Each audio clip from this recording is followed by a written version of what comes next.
ayolingiz sizga turmush o'rtoq bo'lib kelgan paytda, bu kelinlik paytini eslang, qanaqa chiroyli edi, qanaqa sarvqomat edi. Siz ko'rayotgan o'sha sarvqomatlardan ham sarvqomat edi.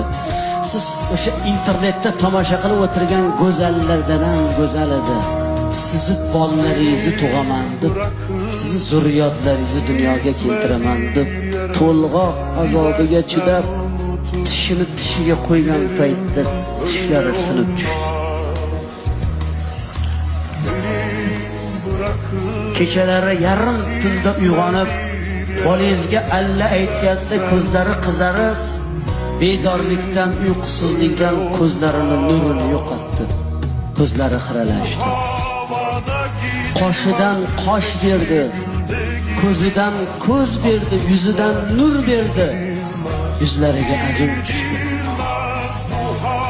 Siz ayolingizni qanchalik go'zal ekanligini ko'rmoqchi bo'lsangiz, farzandlaringizga qarang.